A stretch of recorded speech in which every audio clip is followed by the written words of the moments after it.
Welcome to SVG-TV News for Monday, July 14th. I'm Jimmy Prince with the details. Prime Minister Dr. Raul Gonzalez has announced that the remaining 128 persons still to be paid under Phase 3 of the BICO Policyholders Relief Program is expected to commence soon. The phase will see payments to policyholders in the amount of $30,000 and over at a total cost of $3.8 million. Speaking at a press briefing this morning, Dr. Gonzalez said that the payments are now made possible following the release of a further $40 million of the $100 million by the Trinidad government promised to the Eastern Caribbean Currency Union countries. Now, the balance of the $40 million and US for the Eastern Caribbean Currency Union countries and the other 24 to come would help to pay additional monies for persons above 30,000 and to pay institutions like banks, credit unions, other institutions who hold instruments from BICO. Because we have to take care of individuals, but we also have to make sure that the institutions are stabilized and could go forward. He says that to date, 1,577 persons have been paid in the amount of $25.3 million. Meanwhile, Prime Minister Dr. Raul Gonzalez says that the Order of Merit he received while on an official visit to Ecuador was not for him, but rather the people of St. Vincent and the Grenadines. Dr. Gonzalez was conferred with the honor of the National Order of Merit in Quito at a grand color ceremony, which was held in the government palace. It's a remarkable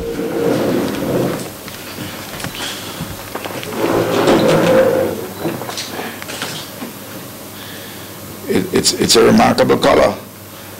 It's gold, and you see the design at the bottom. It has diamonds in it, and underneath there's a miniature one which you're to be wearing in the normal way. In other news now, businessman Jimmy Ford was abducted over the weekend after attending a show at the Victoria Park. According to information received by SVG-TV News, Ford was held up at gunpoint while he approached his vehicle parked in the North River Road area. The business executive at Correa's was reportedly forced into the trunk of his vehicle and taken to the Sand Hill Bay area, where he was bunged, stripped naked, and beaten. His assailants, who robbed him of a number of items, including a licensed firearm, cash, and bank cards, reportedly left him at the Sand Hill Bay and drove off with his vehicle, which was recovered this morning in the New Montrose area. The vehicle was found with a broken windshield, its number plate removed, and some other minor damage. Police are investigating the matter. Meanwhile, police have arrested and charged Kurt Stapleton, the 22-year-old laborer of New Montrose, with the murder of Mayton Slater of Canawan, which occurred on June 29th in Kingstown. Stapleton was also charged with using a firearm to aid in the commission of the offense of the murder of Mr. Slater, had in his possession one firearm with intent to endanger the life, and had in his possession a firearm without a license issued under the Firearms Act. Meanwhile, Prime Minister and Minister of National Security Dr. Raul Gonzalez has sent out a strong message to the perpetrators of last weekend's crime and to those whose intent is to commit similar action that it will not be tolerated. Speaking at a press briefing today, he said that he heard of the incident involving the business executive and chairman of the Postal Corporation, Jimmy Ford, when he arrived in Trinidad on Sunday afternoon. He assured the public that all is being done to bring the culprits to justice. I spoke to Jimmy yesterday himself. I was happy to hear that he was okay.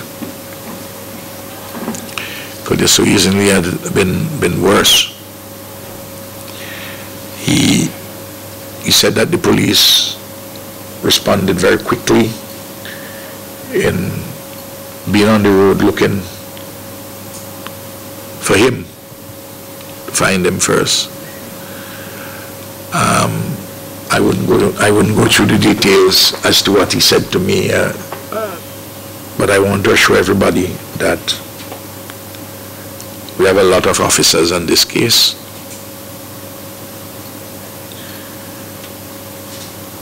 And we are pursuing vigorously the persons who are responsible for this crime. This kind of copycat activity out of neighboring countries, for instance Trinidad, not going to take root here. And we're taking a tough line on this. A two-day workshop on trafficking in persons targeting 30 senior public officers will commence here tomorrow. The workshop will be hosted by the Ministry of National Security in collaboration with the United States Office of Migration. It will see the participation of senior public officers from the Ministry of National Mobilization, Women's Affairs Department, the Labor Department, and the Royal St. Vincent and the Grenadines Police Force, inclusive of personnel from the Trafficking in Persons Unit. The two-day workshop will be held at the Ministry of Foreign Affairs Conference Room. It will be conducted by Regional Coordinator Chessie Muller and other officials from the International Organization for Migration, the IOM. The opening ceremony will commence at 9 a.m. tomorrow. Local educators reminded of the importance of education as a tool of equality and social justice. More stories on the local scene when we come back. Stay with us.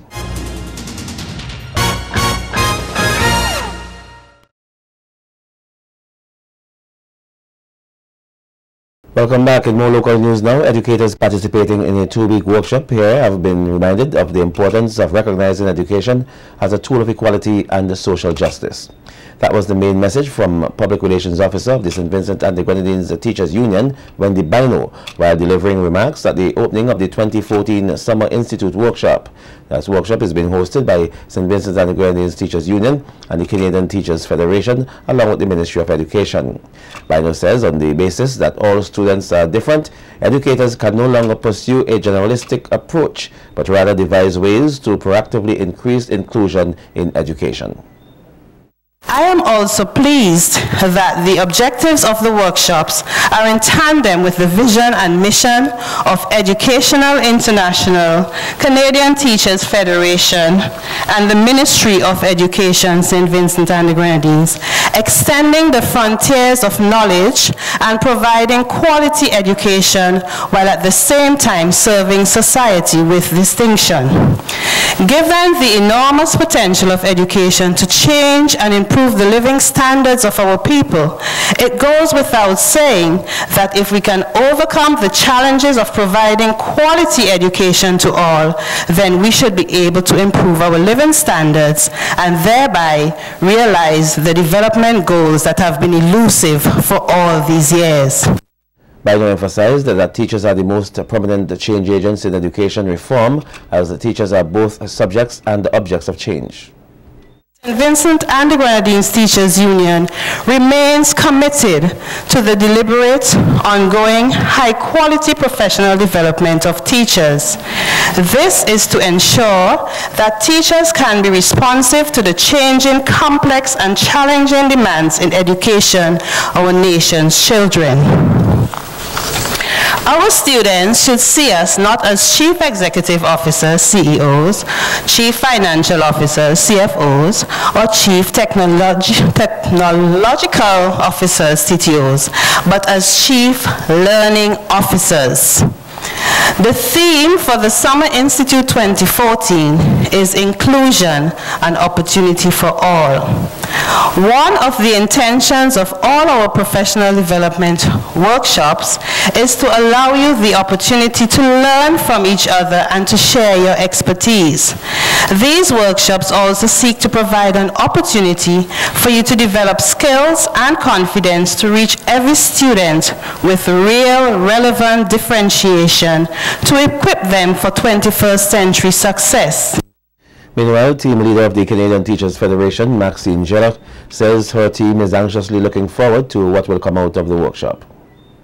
When we have the passion and the opportunity to work with colleagues, such as yourselves, share resources and ideas in a cooperative development project, such as the one we are going to begin today, our journey together will be rewarding. We are looking forward to the coming weeks knowing we will all leave with greater knowledge and skill, resources, confidence, built capacity, quality education practices, and lifelong friendships. I wish my brothers and sisters all the best. I do want to leave you with one quote: start where you are, use what you have, and do what you can, by Arthur Ashe. And the President of the Union, Oswald Robinson, told the teachers he would like them to remain focused on the children of St. Vincent and the Grenadines for the next 2 weeks of training. A biennial convention which was held in April of this year, the theme clearly stated, quality education, a collaborative approach. We must collaborate. We must work together because no one party could achieve quality education. Colleagues, teachers, you are at the center of this business of quality education. Quality education falls on 4 important pillars. Quality teaching. We cannot underestimate the importance of quality teaching. So all the necessary ingredients must come into play. Minister of Education Gordon Miguel told the gathering of teachers that her ministry is extremely pleased to be partnering again with the SVG-TU and the CTF in presenting this year's Summer Institute Workshop for Teachers. The function of this activity is dual, as teachers are being provided with the opportunity to continue their professional development, and as their students will benefit from this enhanced knowledge and skills. Capacity building is a very important element in the development of education and will redound to the benefit of the entire nation if productivity can be increased thereby. You fellow teachers will be exposed to training in 3 important areas. These are early childhood education, special needs education, and trade union matters. With regard to the last of these 3, it is hoped that you teachers will take the time to focus on aspects of your professional behavior and to consider the way in which this can enhance or hamper your output and in turn student outcomes. In other news, over 100 students earlier today commenced a 2-week youth development summer program hosted by the SVG Coast Guard Services. This year's camp is being held under the theme, Shaping Our Nation's Youth for Life's High Seas. The program, which started some 21 years ago, has grown from catering to just 10 children to over 100 students in 2014. You leave these walls, consider yourself very fortunate to have come to the Coast Guard summer program.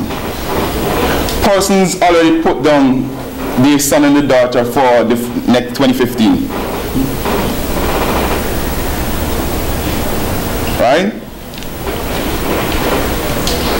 The week-by-week activities that you will participate in is one that is fun and leave a lasting, well, it resonates with you throughout, whether it's your college life or the rest of your secondary school life.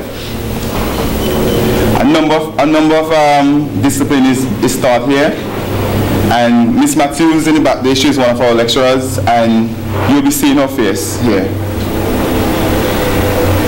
The Coast Guard is basically adding to developing young minds, the youths for tomorrow. Representatives of the sponsors, Sagico and the Bank of St. Vincent and the Grenadines, expressed gratitude for being part of the program year after year and used the opportunity to offer some words of encouragement to the participants. As a company, Sagico is always eager to lend its support to programs such as this. One that has touched the lives of hundreds of young people over the past, as was said earlier, 21 years. It has been in operation. And we have committed ourselves to be in it for the long haul. As the motto of one political party says, we now turn back now. I trust that you will be exposed to specific Coast Guard skills that may also have relevance beyond this training program. So whatever you learn here, I hope that you put it into practice and teach others about it as well. You will be required to, on different occasions, to work as a team while exercising proper time management skills. Additionally, there is a great deal of discipline that is necessary while here on this program, as this very program seeks to develop youths who are creative enough to do their task and perform them wisely and to the best of their ability. The Forestry Department and the police are said to be investigating several instances of poisoning of the Gracefield and the Ferguson tributaries in the South Rivers watershed. According to a news release from the Forestry Department, over the past 2 weeks they have received reports of such poisoning, and they are warning persons that such practices are illegal and they can be prosecuted. The Forestry Department is also concerned about the damage to the health of those rivers, as well as the potential health risk to persons consuming wildlife caught in this way. The general public is being advised not to consume any wildlife which they suspect was caught using any poisonous substance. Anyone willing to provide information to the department is asked to contact the forestry officer in the South Rivers area or to call the Forestry Department at 457-8594. Reports can also be made to the nearest police station. Mixed views were shared on Hits Talk on Sunday in relation to whether secular genres of music should be part of the gospel. The panelists at the time were discussing the topic: is the sanctified place in gospel for dubbed, reggae and calypso rhythm? If so, would the impact be significant? Here's what some persons had to say. I am fully in agreement with having our culture infused in our church. What I am going to say may or may not resonate well with the panel, but I'm going to say it anyway. I think the church needs help in doing this.